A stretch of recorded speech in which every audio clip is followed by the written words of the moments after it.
Hi friends, എല്ലാവർക്കും പുതിയൊരു എപ്പിസോഡിലേക്ക് സ്വാഗതം. അങ്ങനെ ഇപ്പോൾ കൃഷ്ണമോൾ അകത്തേക്ക് വന്ന് അലീനയുടെ ആ ഡ്രസ്സുകളെല്ലാം എടുത്തു വെച്ച് നോക്കുന്നുണ്ട്. ഇത് മുഴുവൻ കീറി വെച്ചിരിക്കുകയാണല്ലോ എന്ന് പറയുന്നുണ്ട്. ഇത് അച്ഛനോട് പറഞ്ഞോ എന്ന് കൃഷ്ണമോൾ അലീനയോട് ചോദിക്കുന്നുണ്ട്. അപ്പോൾ അലീന പറയുന്നുണ്ട്, ഇല്ല, അച്ഛനോട് പറഞ്ഞാൽ അച്ഛന് ദേഷ്യം വരില്ലേ എന്നൊക്കെ ചോദിക്കുമ്പോൾ കൃഷ്ണമോൾ പറയുന്നുണ്ട്, ദേഷ്യം വരണം, ഇത് ചെയ്തത് ആരാണെങ്കിലും രണ്ട് തല്ല് കിട്ടേണ്ട പണി തന്നെയാണ് ചെയ്തു വെച്ചിരിക്കുന്നത് എന്നൊക്കെ കൃഷ്ണമോൾ പറയുന്നു. അങ്ങനെ ഇപ്പോൾ അലീന പറയുന്നുണ്ട്, നീ അതൊക്കെ അവിടെ വെച്ചേ, നീ ഇങ്ങോട്ട് വന്നേ, നിനക്ക് ഇഷ്ടമുള്ള കോഫി ഞാൻ ഉണ്ടാക്കി വെച്ചിട്ടുണ്ട്, അത് തണുത്ത് പോകുമെന്ന് പറഞ്ഞിപ്പോൾ മുറിയിൽ നിന്നും വിളിച്ചുകൊണ്ട് പോവുകയാണ് അലീന കൃഷ്ണമോളെ. ശേഷം ഇപ്പോൾ രാത്രിയായിരിക്കുന്നു. ബാലേന്ദ്രൻ വീട്ടിലേക്ക് വരുന്നുണ്ട്. ബാലേന്ദ്രനെ നോക്കി പുറത്ത് തന്നെ നിൽക്കുന്നുണ്ടായിരുന്നു അലീന. വീട്ടിൽ നിന്ന് പോയി കഴിഞ്ഞാൽ തിരിച്ച് വീട്ടിലേക്ക് വരണമെന്നൊന്നും ഇല്ലേ എന്നിങ്ങനെ ബാലേന്ദ്രൻ അലീനയോട് ചോദിക്കുന്നുണ്ട്. ഓ, എന്നെ 2-3 ദിവസം മിസ്സ് ചെയ്തു അല്ലേ എന്നിങ്ങനെ അലീന ബാലനോട് ചോദിക്കുന്നു. ഉടനെ ബാലൻ പറയുന്നുണ്ട്, ഞാൻ എങ്ങനെ മിസ്സ് ചെയ്യാനാ, രാവിലെ വീട്ടിൽ നിന്ന് ഇറങ്ങുന്നതല്ലേ, വൈകിട്ടല്ലേ വീട്ടിലോട്ട് വരുന്നത്. ഉടനെ അലീന ഇപ്പോൾ ചോദിക്കുന്നുണ്ട്, എങ്ങനെയുണ്ടായിരുന്നു അച്ഛാ 2-3 ദിവസം, അച്ഛന് സുഖമായിരുന്നോ എന്ന്. ഉടനെ ബാലൻ പറയുന്നുണ്ട്, എൻ്റെ സുഖമൊക്കെ അവിടെ നിൽക്കട്ടെ, നിനക്ക് സുഖമായിരുന്നു, സന്തോഷമായിരുന്നോ എന്നൊക്കെ ബാലൻ ചോദിക്കുന്നു. ഉടനെ അലീന പറയുന്നുണ്ട്, ആ, നല്ല യാത്രയായിരുന്നു, എനിക്ക് കാണണമെന്ന് ആഗ്രഹമുള്ളവരെയൊക്കെ പോയി കാണാൻ പറ്റി. അവരൊക്കെ എങ്ങനെയുണ്ട് എന്ന് ബാലൻ തിരക്കുമ്പോൾ, അതൊക്കെ ഒരു കഥയാണ്, ഞാൻ അച്ഛനോട് അത് പിന്നെ പറയാമെന്ന് അലീന പറയുന്നു.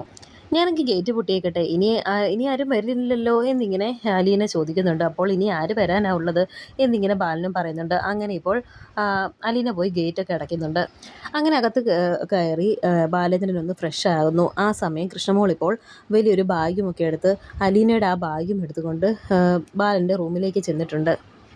കൃഷ്ണമോൾ ഈ ബാഗ് എടുത്തുകൊണ്ട് വരുന്നത് കൊണ്ട് തന്നെ ബാലൻ ചോദിക്കുന്നുണ്ട്, നീ ഈ ബാഗ് എടുത്തുകൊണ്ട് എങ്ങോട്ടേ പോകുന്നു, നിനക്ക് വല്ല യാത്രയും ഉണ്ടോ എന്ന് ചോദിക്കുന്നു.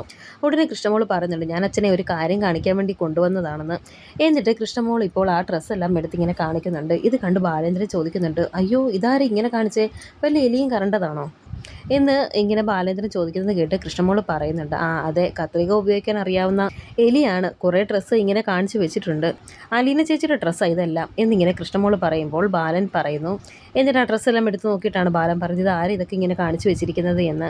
ആര് ചെയ്താലും ഇത് തല്ലുകൊള്ളേണ്ട പണിയാണല്ലോ, ഇതാരും ഇങ്ങനെയൊക്കെ ചെയ്തത് എന്നിങ്ങനെ ബാലൻ ചോദിക്കുമ്പോൾ കൃഷ്ണമോൾ പറയുന്നുണ്ട്, ഞാനല്ല, പിന്നെ അച്ഛനാണോ എന്നിങ്ങനെ കൃഷ്ണമോൾ ചോദിക്കുന്നുണ്ട്. ഉടനെ ബാലൻ പറയുന്നു, നീ എന്നെ ചോദ്യം ചെയ്യാൻ വേണ്ടിയാണോ ഇങ്ങോട്ടേക്ക് കയറി വന്നത്. ഉടനെ കൃഷ്ണമോൾ പറയുന്നുണ്ട്, അതല്ല, ഞാനും അച്ഛനുമല്ല, നമ്മൾ രണ്ടുപേരും അല്ലാതെ ഈ വീട്ടിലുണ്ടായിരുന്നത് രോഹിയേട്ടനും ബബിത ചേച്ചിയുമാണ്, അവരിൽ ആരെങ്കിലും ആയിരിക്കില്ല ഇത് ചെയ്തത് എന്നിങ്ങനെ ചോദിക്കുന്നുണ്ട് കൃഷ്ണമോൾ. ഇതാരായാലും കണ്ടുപിടിക്കണമല്ലോ, നീ അലീനയോട് ഇങ്ങോട്ട് കയറി വരാൻ പറ, അവൾ എന്നിട്ട് എന്നോടൊന്നും പറഞ്ഞില്ലല്ലോ, എന്തെങ്കിലും ഒരു കാര്യം നടക്കുമ്പോൾ ആദ്യം എന്നോടല്ലേ പറയേണ്ടത് എന്നൊക്കെ ഇങ്ങനെ ദേഷ്യത്തോടെ ബാലേന്ദ്രൻ ഇപ്പോൾ കൃഷ്ണമോളോട് പറയുന്നു. ഞാനെങ്കിൽ പോയി അലീന ചേച്ചിയെ വിളിച്ചുകൊണ്ട് വരാം എന്ന് പറഞ്ഞ് റൂമിൽ നിന്നും താഴേക്ക് ഇറങ്ങി വരികയാണ് കൃഷ്ണമോള്. അങ്ങനെ ഇപ്പോൾ കൃഷ്ണമോള് അലീനയോട് പറയുന്നുണ്ട്, അതേ, മുകളിലേക്ക് കയറി ചെല്ലാൻ പറഞ്ഞു അച്ഛൻ, ഇന്ന് അച്ഛൻ നല്ല ദേഷ്യത്തിൽ, അതുകൊണ്ട് ഇന്ന് നല്ല വഴക്ക് കിട്ടും എന്നിങ്ങനെ കൃഷ്ണമോള് അലീനയോട് പറയുമ്പോൾ അലീന പറയുന്നുണ്ട്, പോടി, എന്നെ പേടിപ്പിക്കാതെ എന്നിങ്ങനെ പറയുമ്പോൾ കൃഷ്ണമോള് പറയുന്നു, അതൊന്നും അല്ല, അങ്ങ് കയറി ചെന്ന് നോക്ക് എന്ന് പറയുമ്പോൾ ആയിക്കോട്ടെ എന്ന് പറഞ്ഞ് അലീന ഇപ്പോൾ മുകളിലേക്ക് ചെല്ലുന്നുണ്ട്. ഇങ്ങനെ ഈ സംസാരിക്കുന്നതൊക്കെ ഇപ്പോൾ ബബിത കേൾക്കുന്നുണ്ടായിരുന്നു. എന്നിട്ട് ബബിത ഇപ്പോൾ ആ റൂമിൽ നിന്നും ഇറങ്ങി വന്നിട്ട് എന്താ എന്താ കാര്യം എന്നിങ്ങനെ കൃഷ്ണമോളോട് തിരക്കുകയാണ് ബബിത. ചേച്ചി അറിഞ്ഞായിരുന്നോ, അലീന ചേച്ചിയുടെ ഡ്രസ്സൊക്കെ ആരോ കട്ട് ചെയ്തിട്ടേക്കുക, കുറേ ഡ്രസ്സ് അങ്ങനെ ചെയ്ത് വെച്ചിട്ടുണ്ട് എന്ന് കൃഷ്ണമോൾ ഇപ്പോൾ പറയുമ്പോൾ, എന്നിട്ട് അത് അച്ഛൻ അറിഞ്ഞോ എന്നിങ്ങനെ ബബിത ചോദിക്കുന്നുണ്ട്. അപ്പോൾ ഈ സംഭവം ചേച്ചിക്ക് അറിയാമായിരുന്നു അല്ലേ, ഇങ്ങനെയൊരു സംഭവം നടന്നു എന്ന് പറയുമ്പോൾ, ആരാ അങ്ങനെയൊക്കെ ചെയ്തതെന്നല്ലേ സാധാരണ ആൾക്കാർ ചോദിക്കുന്നത്, അപ്പോൾ ഈ സംഭവം അറിയാവുന്നത് കൊണ്ടല്ലേ അത് അച്ഛൻ അറിഞ്ഞോ എന്ന് ചേച്ചി എന്നോട് ചോദിച്ചത് എന്നിങ്ങനെ കൃഷ്ണമോൾ ബബിതയോട് ചോദിക്കുന്നു. ഉടനെ ബബിത പറയുന്നുണ്ട്, അതെ, എനിക്കറിയാമായിരുന്നു, ഞാനാണ് അതെല്ലാം ചെയ്തു വെച്ചത്. അങ്ങനെ ചെയ്തു വെച്ചെങ്കിൽ തന്നെ ഇപ്പോൾ എന്താ കുഴപ്പം, അച്ഛൻ എന്നെ എന്ത് ചെയ്യും, എന്നെ തല്ലുവോ, എങ്കിൽ നോക്കിക്കോ, അവളുടെ ഡ്രസ്സെല്ലാം ഞാൻ ഇനിയും കട്ട് ചെയ്ത് വെക്കും, അവൾ ഉറങ്ങിക്കിടക്കുമ്പോൾ അവളുടെ തലമുടിയും ഞാൻ കട്ട് ചെയ്ത് വെക്കും, നിനക്കെന്തെങ്കിലും ചെയ്യാൻ പറ്റുമോ, അച്ഛൻ എന്തെങ്കിലും ചെയ്യാൻ പറ്റുമോ, ഞാൻ കാണിച്ചു തരാം എന്നൊക്കെ ഇങ്ങനെ പറയുമ്പോൾ, ബബിത ഇങ്ങനെയൊക്കെ പറയുന്നത് കേട്ട് കൃഷ്ണമോള് പറയുന്നുണ്ട്, തനിക്കെന്ത് ദേഷ്യമാണോ, താനെന്തിന് ഇങ്ങനെയൊക്കെ ചെയ്യുന്നത് എന്നിങ്ങനെ ചോദിക്കുമ്പോൾ, ഞാൻ കാണിച്ചു തരാം എന്ന് പറഞ്ഞ് ദേഷ്യപ്പെട്ട് ബബിത ഇപ്പോൾ റൂമിലേക്ക് പോകുന്നു. അങ്ങനെ ഇപ്പോൾ അലീന ബാലേന്ദ്രൻ റൂമിലേക്ക് ചെല്ലുന്നുണ്ട്. ആ സമയം ബാലേന്ദ്രൻ ഇങ്ങനെ കീറിയ ഡ്രസ്സൊക്കെ എടുത്ത് വെച്ച് ഇങ്ങനെ നോക്കുകയാണ്. ഇതാരാ ചെയ്തതെന്ന് അറിയാവോ, ഇങ്ങനെ ഒരു സംഭവം നടന്നിട്ട് എന്താ എന്നോട് പറയാതിരുന്നത് എന്നൊക്കെ ബാലേന്ദ്രൻ ചോദിക്കുമ്പോൾ അലീന പറയുന്നുണ്ട്, അത് കഴിഞ്ഞു പോയില്ലേ, ഏതായാലും ഇത് ചെയ്ത ആൾ എന്നോടുള്ള ദേഷ്യം കൊണ്ട് ചെയ്തതായിരിക്കും, ആ ദേഷ്യം അതോടുകൂടി തീരുകയാണെങ്കിൽ അങ്ങ് തീരട്ടെ, അച്ഛൻ ഇനി ഇതൊന്നും ചോദിക്കാനും പറയാനും ഒന്നും പോകണ്ട എന്നൊക്കെ അലീന പറയുമ്പോൾ ബാലേന്ദ്രൻ പറയുന്നുണ്ട്, അങ്ങനെ ചോദിക്കാനും പറയാനും പോകണ്ടെന്ന് പറഞ്ഞാൽ എങ്ങനെയാണ് ശരിയാകുന്നത്, ഇങ്ങനത്തെ സ്വഭാവരീതി കൊണ്ടു നടക്കുന്നത് ശരിയല്ലല്ലോ. അതുകൊണ്ട് ഇതാരാ ചെയ്തതെന്ന് അറിയണ്ടേ എന്ന് ബാലേന്ദ്രൻ ഇങ്ങനെ അലീനയോട് ചോദിക്കുന്നുണ്ട്. അച്ഛാ, ഇതാരാ ചെയ്തതെന്ന് നമുക്കറിയില്ല. അതിന് തെളിവുകളോ ദൃക്സാക്ഷികളോ ഇല്ല. പിന്നെ ഞാൻ പോയതിന് ശേഷം ഈ വീട്ടിൽ ആരൊക്കെ വന്നു എന്നുള്ള കാര്യവും എനിക്കറിയില്ല. നമുക്ക് ആർക്കും അറിയില്ല. പിന്നെ എങ്ങനെ ഇത് കണ്ടുപിടിക്കുന്നത് എന്നൊക്കെ അലീന ചോദിക്കുന്നുണ്ട്. ഉടനെ ബാലേന്ദ്രൻ പറയുന്നുണ്ട്, അത് ചോദിച്ചാൽ അറിയാമല്ലോ. ചോദിക്കാതിരുന്നാൽ ശരിയാകില്ലല്ലോ. അതുകൊണ്ട് നീ ഒരു കാര്യം ചെയ്യ്. താഴെ ചെന്നിട്ട് ബബിതയോട് ഇങ്ങോട്ട് വരാൻ പറ. മിക്കവാറും ഇത് ചെയ്തത് രോഹിത് ആയിരിക്കും. കാരണം ഈ വീട്ടിൽ നിന്നോട് ഏറ്റവും കൂടുതൽ ദേഷ്യമുള്ളത് അവനാണ്. അതുകൊണ്ട് അവനായിരിക്കും ഇതൊക്കെ ചെയ്തത് എന്നിങ്ങനെ ബാലേന്ദ്രൻ പറയുന്നു.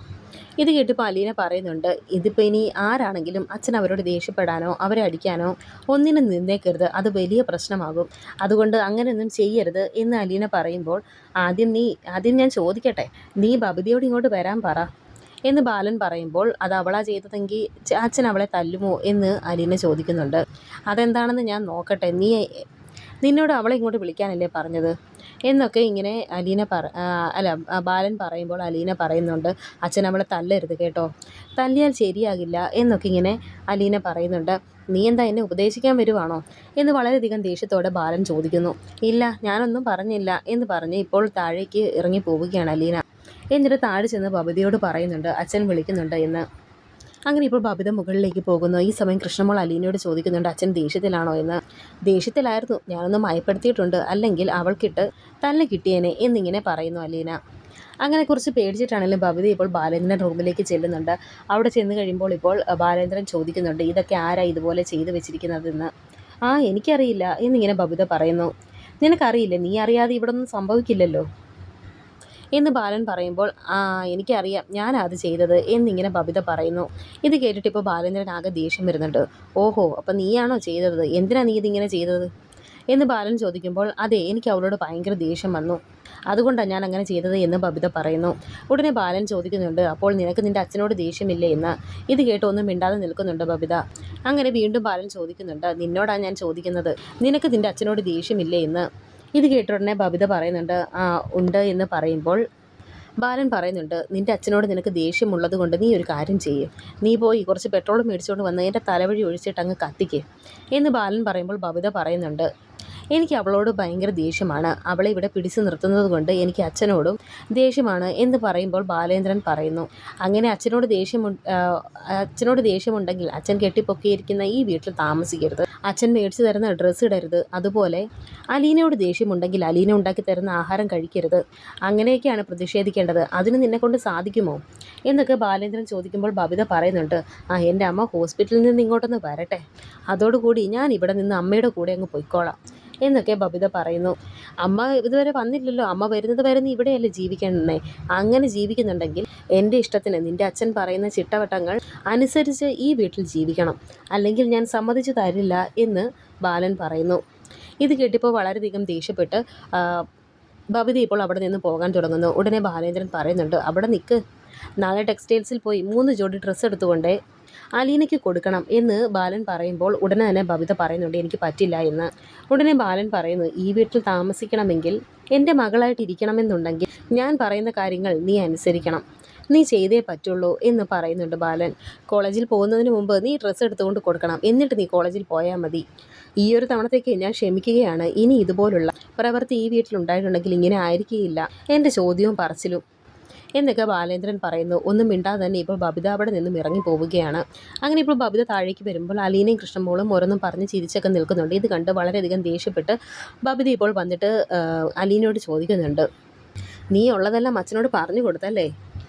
ഉടനെ അലീന പറയുന്നുണ്ട്, എല്ലാം ഒന്നും പറഞ്ഞു കൊടുത്തില്ല, പക്ഷേ കൊടുക്കേണ്ടതായിരുന്നു എന്ന് പറയുമ്പോൾ ഉടനെ ബബിത പറയുന്നുണ്ട്, നീ അതും കൂടെ അങ്ങ് പറഞ്ഞു കൊടുക്കടി, അതും കൂടെ പറയുമ്പോൾ അത് പറഞ്ഞു കൊടുത്തെന്ന് കരുതി എനിക്കൊന്നും വരാനില്ല എന്നൊക്കെ ബബിത അലീനയോട് പറയുന്നു. എന്നിട്ട് കൃഷ്ണമോളോട് ചോദിക്കുന്നുണ്ട്, നീ എൻ്റെ അനിയത്തിയല്ലേ, നീ എൻ്റെ കൂടെയല്ലേ നിൽക്കേണ്ടത് എന്ന് ചോദിക്കുമ്പോൾ കൃഷ്ണമോൾ പറയുന്നുണ്ട്, നീ മാത്രമല്ല അലീന ചേച്ചിയും എൻ്റെ ചേച്ചി തന്നെയാണ് എന്ന് കൃഷ്ണമോൾ പറയുമ്പോൾ വളരെയധികം ദേഷ്യപ്പെട്ട് ഇപ്പോൾ ബബിത പറയുന്നുണ്ട്, നീയൊക്കെ എന്താ കാണിക്കുന്നതെന്ന് വെച്ചാൽ കാണിച്ചോ, എൻ്റെ സ്വഭാവം മാറ്റാൻ എന്തായാലും ഞാൻ ഉദ്ദേശിച്ചിട്ടില്ല, നിന്നെ ഞാൻ കാണിച്ചു തരാം എന്ന് ബബിത ഇപ്പോൾ അലീനയോട് പറയുമ്പോൾ അലീന പറയുന്നുണ്ട്, നീ ആരോടാണ് എന്താണ് പറയുന്നതെന്നുള്ള കാര്യം നിനക്കറിയില്ല, നിൻ്റെ ജീവിതം നശിച്ചു പോകാതിരിക്കാൻ വേണ്ടിയിട്ടാണ് ഞാൻ ഇത്രയൊക്കെ പറഞ്ഞത്, അവസാനം നിനക്ക് ഞാൻ മാത്രമേ കാണുകയുള്ളൂ എന്നിങ്ങനെ അലീന പറയുമ്പോൾ ബബിത പറയുന്നു, എൻ്റെ ജീവിതം നശിച്ച് നാരായണക്കല്ല് പിടിച്ചാലും ഞാൻ ഒരിക്കലും നിൻ്റെ സഹായം തേടി നിൻ്റെ അടുത്തേക്ക് വരില്ലടി പിശാചേ എന്നൊക്കെ വളരെ ദേഷ്യപ്പെട്ട് അലീനയോട് പറഞ്ഞിട്ട് ബബിത അവിടെ നിന്നും പോകുന്നു.